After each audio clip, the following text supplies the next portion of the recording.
Tranche de coupe, saison 5, 30 minutes d'actu, de coups de cœur de notre vie, et de nos sorties, par Guillaume et Max.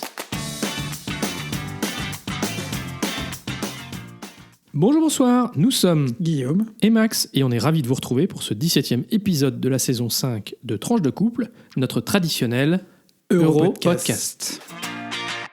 Alors merci à toutes et à tous pour votre écoute. Comme d'habitude, n'hésitez pas à partager cet épisode pour nous aider à rester visible et à nous encourager à vous le proposer toujours avec une régularité digne d'une montre suisse au moins. Puisqu'on va parler d'Union européenne, ça tombe bien. Tiens. Max, premier sujet d'actu, tu vas nous expliquer qu'est-ce qui va se passer au sein de l'Union européenne dans les 6 prochains mois.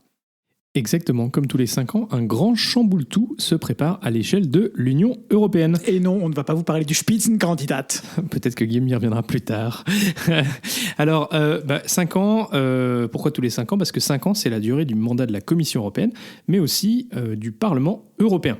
Donc, après les élections du 6 au 9 juin 2024, de nouveaux députés seront élus, de nouveaux députés européens, pour une durée donc de 5 ans. Et dans les mois qui suivront, un nouveau collège des commissaires, donc l'exécutif au niveau de l'Union européenne, sera mis en place, on le rappelle, avec un commissaire par État membre, donc 27 commissaires.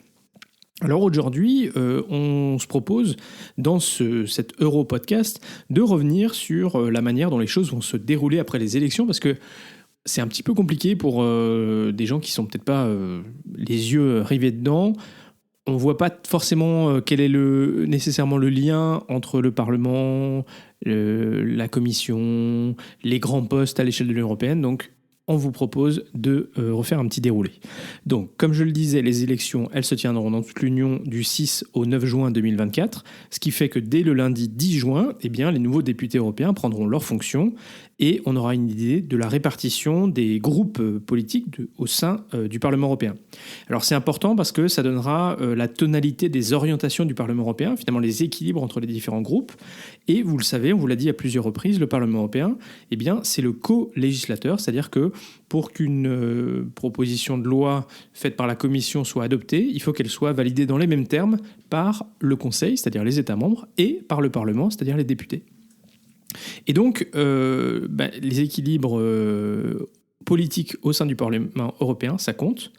Dans chaque groupe politique, il y aura une élection des présidents, vice-présidents et les différents postes. Et puis les tractations commenceront également en vue de se répartir la présidence des différentes commissions parlementaires.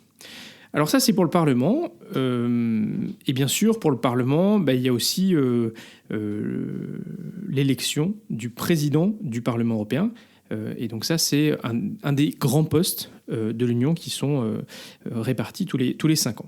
Alors du côté du Conseil, donc des États membres, il y aura une première réunion informelle des chefs d'État et de gouvernement qui se tiendra après l'élection, le 17 juin, qui permettra un petit peu de faire le point. Et elle sera logiquement principalement consacrée à la répartition entre les différents groupes politiques des grands postes à responsabilité dans l'Union. Donc par tradition, il y a une espèce de répartition, groupe socialiste, groupe libéraux, les centristes, voilà. Donc il y a une espèce de répartition de ces grands postes pour les 5 prochaines années. Alors, donc ces grands postes, c'est le poste de président de la Commission européenne, le poste de haut représentant pour la politique étrangère et de sécurité, le poste de président du Conseil européen et le poste de président de la Banque centrale européenne. Alors, c'est 2 semaines plus tard, lors du Conseil européen des 27 et 28 juin, que seront annoncés les noms de chacun de ces postes principaux. Et donc, on aura le nom de ou du candidat du Conseil pour présider la Commission européenne. Donc, ça pourrait être Ursula von der Leyen, comme ça pourrait être quelqu'un d'autre. On se rappelle que la dernière fois, c'est finalement Ursula qui était arrivée un petit peu en dernière... On ne l'attendait pas. Effectivement, puisque le Spitzenkandidat, j'ai réussi à le placer, c'est-à-dire le candidat du parti majoritaire, du parti populaire européen, le PPE, et Manfred Weber avait été refusé par les États qui avaient donc décidé de ne pas le choisir. Et c'est ainsi qu'est arrivée Ursula. La candidate allemande. Souvenons donc que Manfred Weber avait effectivement un certain nombre de casseroles qu'il traînait derrière lui à l'époque. Voilà. Mais comme il était de nationalité allemande, du coup, il y a eu on a trouvé un candidat de remplacement allemand. Ce qui n'était pas gagné, d'ailleurs. Comme la couronne d'Angleterre, vous avez The Heir et vous avez The Spare. Ursula, c'est un peu The Spare, en fait. C'était la minute philosophique. Alors, je reviens. Donc, on a la nomination du candidat du Conseil pour la présidence de la Commission européenne. On parle de PECOM, dans le jargon bruxellois, PECOM. Et donc, finalement, ce président désigné, il a quelques semaines pendant l'été pour se préparer. Et mi-septembre, en toute logique, eh bien... elle ou il devra faire son discours de politique générale devant le Parlement européen réuni en session plénière à Strasbourg, et à l'issue duquel il y aura d'une part un vote formel qui validera ou non l'élection du président de la Commission, et d'autre part une prise de parole des présidents des différents groupes au Parlement européen qui s'exprimeront sur le discours de politique générale et qui du coup donneront eux leur position sur les différents sujets que la présidente ou la présidente de la commission aura traités, et puis sur les orientations qu'elle aura proposées, pour dire si elle est d'accord ou pas d'accord. Et donc là, on verra aussi les équilibres sur les différents sujets. Alors l'équilibre entre les différents groupes parlementaires au Parlement européen aura donc une incidence sur les orientations que proposera le président désigné de la Commission, puisque celui-ci ou celle-ci souhaitera rechercher une majorité la plus large possible. Et c'est ainsi que, par exemple, lors de la dernière mandature, le Green Deal était devenu un des chantiers majeurs pour la Commission présidée par Ursula von der Leyen, puisque les Verts avaient fait une percée assez historique lors de la dernière élection. Alors, une fois que le président de la Commission est élu, on parle du coup de président élu, comme aux États-Unis, president-elect, c'est là que les tractations commencent avec les États, donc entre le président de la Commission élu et les États, pour se répartir finalement les portefeuilles des commissaires. Parce qu'il y en a 27, mais ensuite, il revient au président de la Commission de décider quels seront les différents portefeuilles, et puis de choisir finalement un candidat, un commissaire pour chacun de ces portefeuilles. Alors les États doivent en général présenter plusieurs candidats de manière à laisser le choix au président de la Commission de décider. Puis il y a toujours, vous le savez, les équilibres hommes-femmes, et donc on s'attend à ce que chaque État doive au moins présenter un homme et une femme pour laisser finalement la présidente ou le président choisir. Ils peuvent aussi exprimer des préférences sur les portefeuilles. Parfois, ils sélectionnent certains profils qui sont, on va dire, orientés pour tel ou tel portefeuille. Mais naturellement, ça reste un équilibre politique qui sera décidé par le président désigné. Alors, une fois que tous les commissaires ont été désignés par le président de la Commission, donc il y a une espèce de liste de commissaires désignés, chacun va être auditionné par la commission parlementaire qui est compétente pour son portefeuille, ou les commissions parlementaires s'il a un portefeuille qui est plus vaste qu'une seule commission parlementaire européenne. Il est auditionné, il ou elle est auditionné, et puis à l'issue, il y a des questions-réponses. Ça peut être assez touchy, ça peut aller dans le détail. Et à la fin, il y a un vote pour confirmer le commissaire désigné. Et c'est pas vraiment une formalité, puisque à plusieurs reprises, il y a eu des commissaires désignés qui n'ont pas été confirmés, ce qui a conduit ensuite à des changements de candidats nationaux, et le cas échéant avec une réarticulation des portefeuilles, parce que le nouveau candidat ne correspond pas, et peut-être pas assez lourd, entre guillemets, sur les sujets qui avaient été initialement envisagés. Et à nouveau, du coup, l'équilibre des groupes politiques dans le Parlement européen au sein de chaque commission parlementaire pourra jouer un rôle important pour, par exemple, rejeter tel ou tel candidat. Donc ces auditions, elles devraient se dérouler entre octobre et novembre. Et puis, décembre, c'est un petit peu la phase finale. Le 1er décembre, c'est la prise de fonction du nouveau président du Conseil européen. Donc Charles Michel terminera son mandat. Et on a un président du Conseil européen qui est le seul parmi tous ceux que j'ai cités qui est élu seulement pour 2 ans et demi. Donc il fait un demi-mandat du reste, mais il peut être renouvelé une fois. Donc il peut faire 5 ans, comme ça a été le cas pour Charles Michel. Alors par la suite, une fois que chaque commissaire désigné a été auditionné et confirmé, eh bien, vient le moment de l'investiture formelle du nouveau collège des commissaires par le Parlement en session plénière. Et là, pour le coup, ça n'est qu'une formalité. Alors tout ça, ça veut dire que la nouvelle équipe de la Commission européenne ne commencera vraiment à travailler que début 2025. Et donc, durant 6 mois après les élections européennes, on a un certain flottement. Mais bon, c'est la manière dont, au niveau de l'Union européenne, on arrive à définir ces nouveaux équilibres pour travailler ensemble et essayer de faire avancer les choses dans les 5 prochaines années, avec une influence non négligeable, vous l'aurez compris, du Parlement européen, ce qui fait une transition idéale vers le prochain sujet que Guillaume va aborder dans cette rubrique d'actu. C'est finalement ces élections européennes et les députés européens. Guillaume, à toi la parole. Merci Max. Oui, c'est un Europodcast particulier à quelques semaines des élections européennes pendant lesquelles les citoyens européens seront appelés aux urnes pour désigner les 720 membres du Parlement.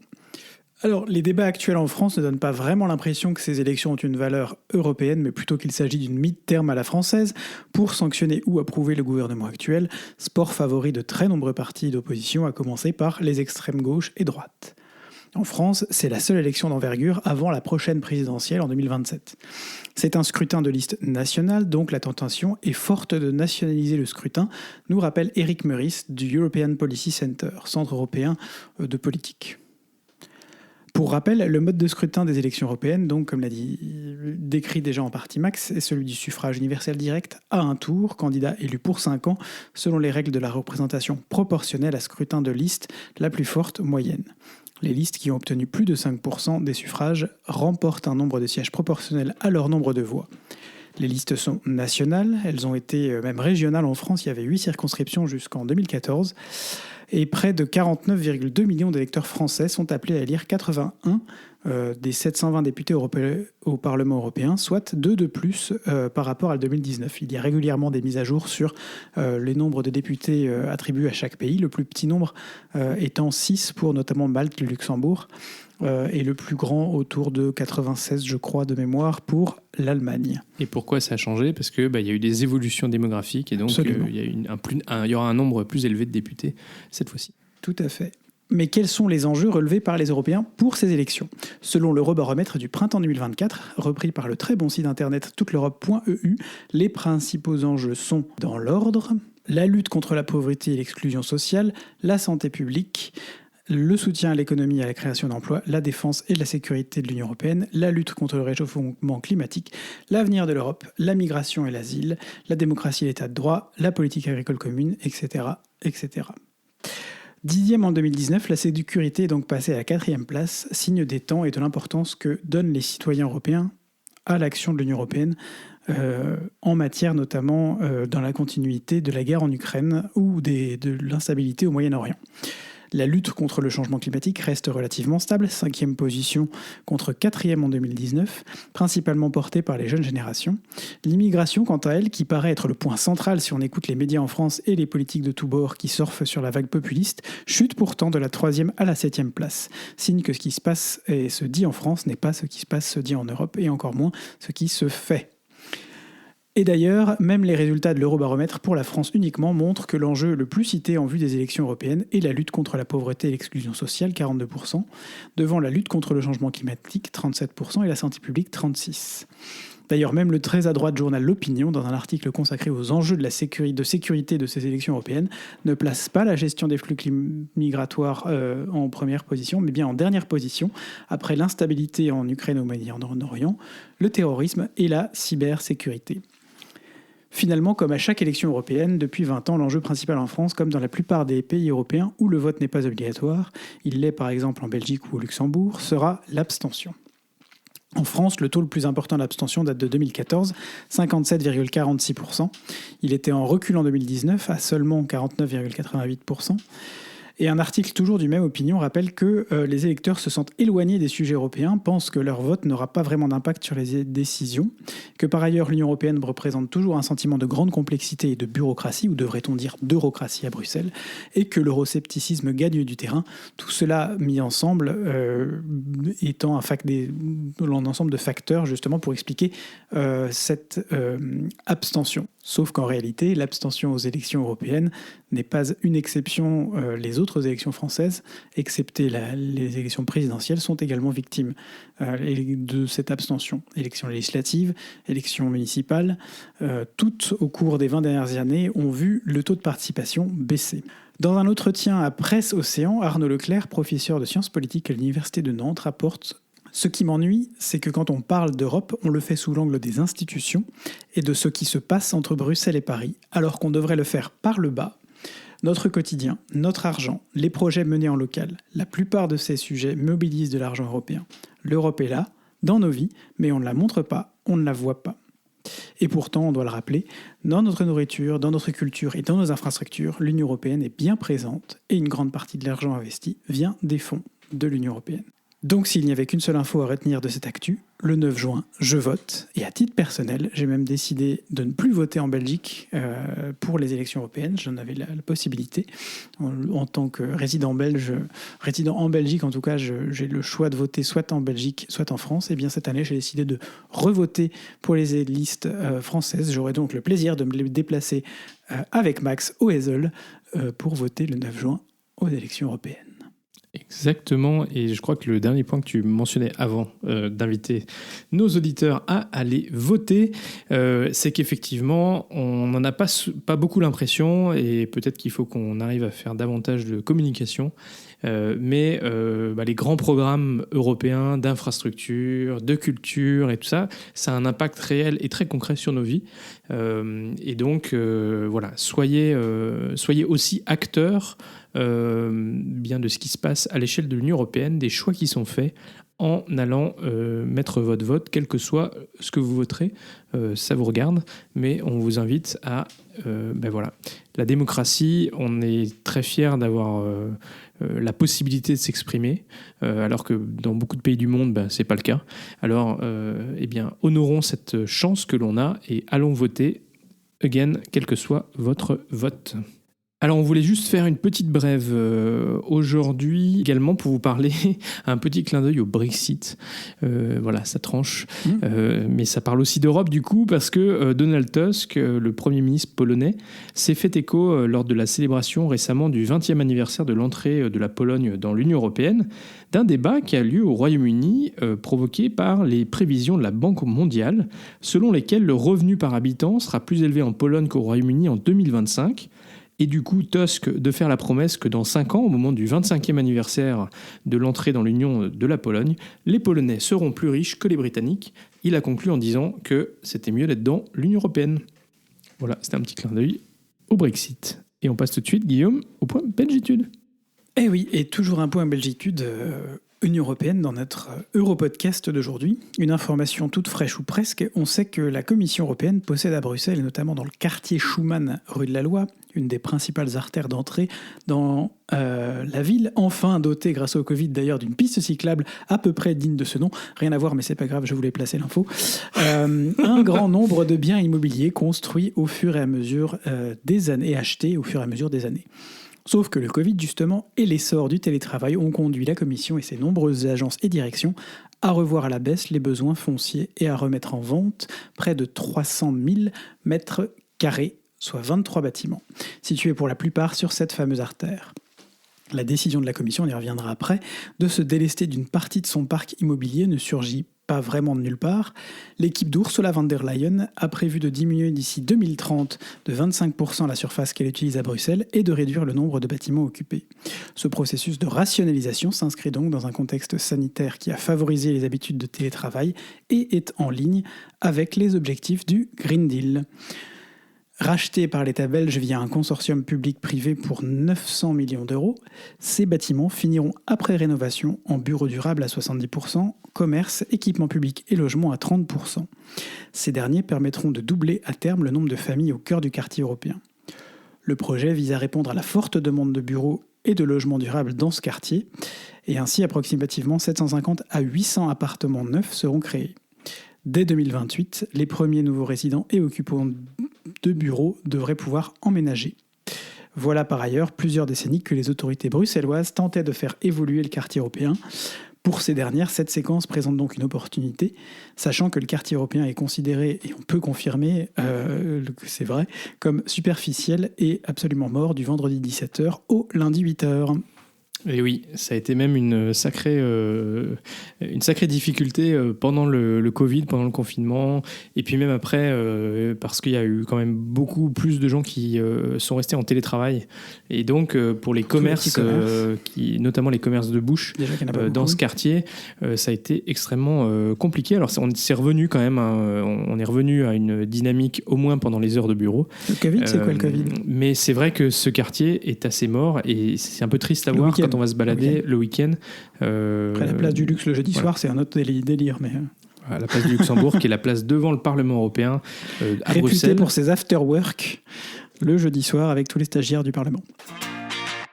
Et nous voilà dans notre rubrique vie de couple. Oui. Alors, puisqu'on parle d'Europe, on a décidé de On faire un petit européen. calcul. On a un peu laissé de côté notre bilan carbone, on va pas vous mentir pour ce petit calcul, parce qu'on s'est demandé dans combien de pays européens on avait visité tous les deux. Alors, pas forcément ou séparément, ensemble, mais dans combien de pays européens on était allés mais tous les deux, on y a été. C'est-à-dire on n'est pas forcément été ensemble. C'est compliqué. Mais si par exemple, si moi j'ai déjà été dans un pays, mais que Guillaume n'a jamais été dans ce pays, à ce moment-là, on ne compte pas. Non, ça compte pas. Bon, alors c'est quoi le bilan, Guillaume ? Le bilan, c'est qu'on est allé sur 27 pays, dont 16 pays, au cours de nos voyages, la plupart quand même depuis qu'on est ensemble. Hein.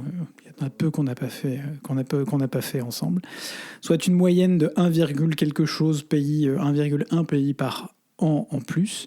Alors il y a des années un peu plus fastes que d'autres. L'année dernière, par exemple, nous sommes tous les deux allés à la fois à Malte et en Grèce. Et ensemble d'ailleurs, mais voilà, donc c'est l'Union européenne est un peu dans notre ADN. On est tous les deux aussi passés par le programme phare de l'Union européenne, Erasmus, bien sûr. Chacun dans son pays, chacun sa culture, chacun sa langue. Ouais, c'est ça. Moi j'étais à Berlin. Et moi, j'étais à Bologne. C'était bien. En Italie. Voilà, et donc c'est vrai que si on avait compté les pays dans lesquels on avait été tout seul et pas à deux, je pense qu'on se rapprocherait quand même beaucoup plus des 27. Il y a quelques pays dans lesquels on n'a pas aidé. On n'a pas été. Par exemple, les pays dans lesquels on n'a pas été, aucun de nous deux, je pense qu'on a l'Irlande, les pays baltes. La Finlande. T'es là en Finlande ? Non, j'ai jamais été en Finlande. T'as pas une réunion j'ai pas fait la Bulgarie. Moi, j'ai fait la Bulgarie. T'as fait la Roumanie, toi, par contre ? J'ai fait la Roumanie. Et puis... Toi, t'as fait la Croatie. Ouais, j'ai fait la Croatie. Et j'ai fait Chypre aussi. Slovaquie, j'y suis jamais allé. Ah, Slovaquie, j'ai dû faire déjà. Et Slovénie, j'ai dit ? Je sais plus. Slovénie, je sais pas si j'ai été. Bref, enfin bon. Donc il manque pas grand-chose, hein, fondamentalement. Mais ça nous ferait plaisir si voilà, vous nous mettiez un petit message pour nous dire combien de pays de l'Union européenne vous avez fait de votre côté. Où est-ce que vous aimeriez aller pour vos prochaines vacances aussi, hein. Exactement. Et alors on fait un petit détour par un pays qui n'est pas dans l'Union européenne, mais qui est quand même assez proche de l'Union européenne, la Suisse, pour vous parler. On a fait un petit détour par Genève le week-end dernier, Guillaume. Ah oui, mais enfin, les détours par Genève, ça compte pas. En fait, on est allé en Suisse pour aller en France. Exactement. Le principe, j'ai de la famille qui habite pas loin de la frontière, donc le moyen de transport le plus proche, c'est l'aéroport de Genève. Ça fait 1 an et demi qu'on n'y avait pas été. Ça fait 1 an et demi qu'on n'y avait pas été. Et donc, effectivement, pour la première fois depuis 1 an et demi, je suis allé en retour aux sources en Haute-Savoie. Nous sommes allés au retour aux sources en Haute-Savoie pour visiter le nouvel appartement de ma maman. Big up, maman, si tu nous écoutes. Et puis, voilà, prendre quelques jours de repos pour moi entre 2 projets qui s'enchaînent un peu rapidement. Là, voilà, il y avait quand même ces 4 jours qui tombaient là. Et puis voilà, profiter de la famille, retrouver des amis, retrouver de la famille, y compris un peu plus éloignée, se ressourcer, faire des balades dans les collines, au pied des montagnes, avec des jolies vues sur l'ensemble de la chaîne des Aravis, Alors il a fait un peu gris, on a atterri à Genève, il faisait encore pire qu'un temps bruxellois, genre il pleuvait, mais il pleuvait, mais il pleuvait. Truc de malade. Et puis on a quand même eu beau temps les derniers jours où on était sur place. Et puis naturellement, c'est aussi pour nous l'occasion de faire le plein d'une ressource rare, en tout cas peut-être pas, mais très chère en Belgique, le fromage. On a ramené pour, je sais pas, 2 ou 3 kilos de fromage, je pense, quelque chose comme ça. Du bon fromage, du comté, du Beaufort. De l'abondance, de la tome de chèvre, de la tome de Savoie. Ah ouais, non, on va se faire plaisir, je crois. Mais ça ne vous empêchera pas de payer le petit péage si vous venez nous voir et de nous rapporter du fromage. Hein. Vous êtes libre de ne pas le payer non plus. Mais si vous venez avec du fromage et ou des saucissons ou des petits produits truc locaux, local, quoi. On est toujours intéressés. Hein. On est très intéressés. Oui, je crois ça va être la vénal, conclusion. En fait. On est hyper vénal. On est très, très, très, très, très, très... très intéressé. On est très très très gourmand en fait. On va quand même pas se mentir, on est très gourmand. C'est terrible quand même. Exactement. Voilà, non, mais sinon, notre vie, ça se calme un peu là. Ça se calme un petit peu. On a refermé un chapitre un petit peu pénible, un petit peu emballé de nos vies professionnelles qui avaient pris un peu le pas sur nos vies personnelles. On va pas se mentir. Et donc là, ça se présente un petit peu mieux. Et donc, on sera content de pouvoir profiter, notamment des week-ends un petit peu à rallonge de mai. Guillaume va bosser en partie, mais c'est quand même chouette de pouvoir aussi profiter d'être à Bruxelles. On espère que le temps va continuer à être plutôt bon, mais je crois que Guillaume a vu quelques ouvertures de ce côté-là. Dernière rubrique, Max, c'est une rubrique geek technologique, toujours liée à l'Union européenne, et tu vas nous parler d'une révolution pour les paiements.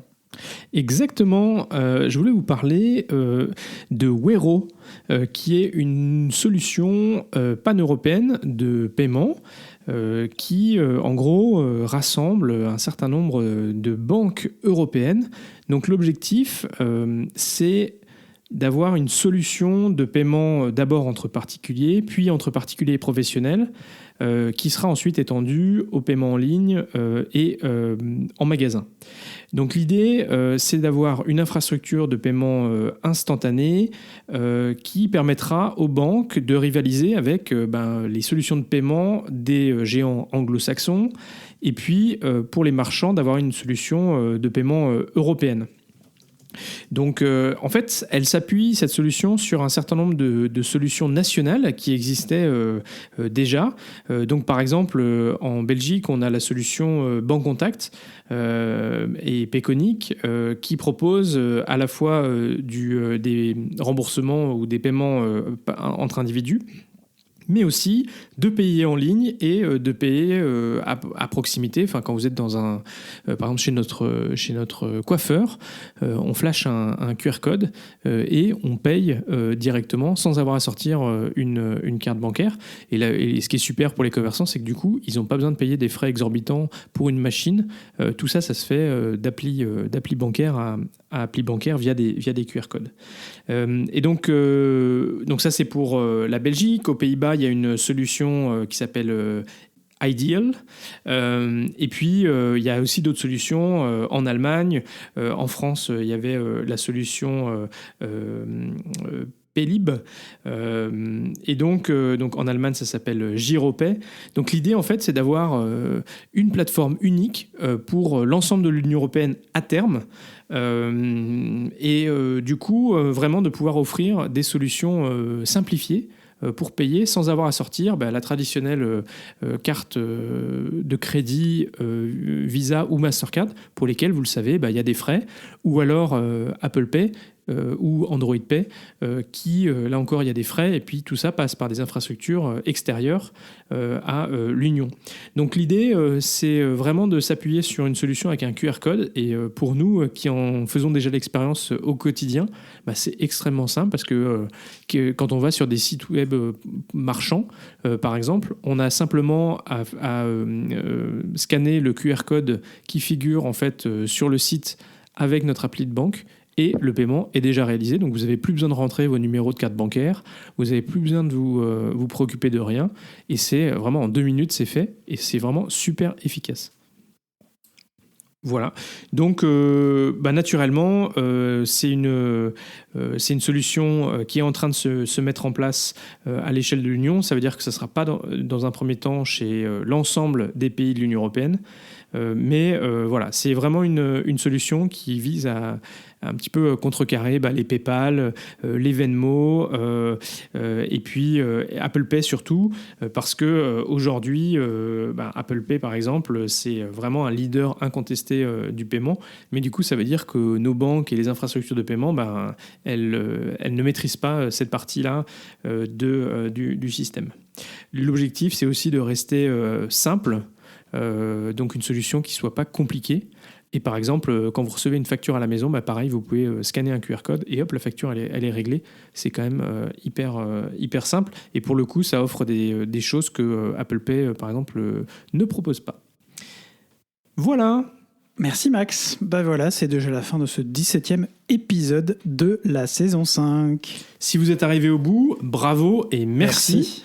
On est très heureux de vous compter parmi nos auditeurs et comme d'habitude, n'hésitez pas à faire découvrir ce podcast autour de vous, à lui mettre une note, à nous envoyer un message ou un commentaire sur les plateformes, mais aussi sur YouTube, Twitter, Facebook, là où vous nous suivez sur les réseaux et là où vous écoutez notre podcast. Et si vous voulez nous mettre une note, ça nous aidera beaucoup à accroître la visibilité et on fait comme tous les gens qui ont un podcast. On vous encourage à nous mettre une note, surtout si vous nous mettez 5 étoiles, parce que c'est ça qui fera la vraie différence. Ce podcast est diffusé le lundi tous les 15 jours ou le dimanche soir pour les plus au taquet / pressés. En principe, ça devrait aller pour cette semaine. Alors, portez-vous bien d'ici au prochain épisode. Gros bisous et à très vite pour de nouvelles tranches européennes.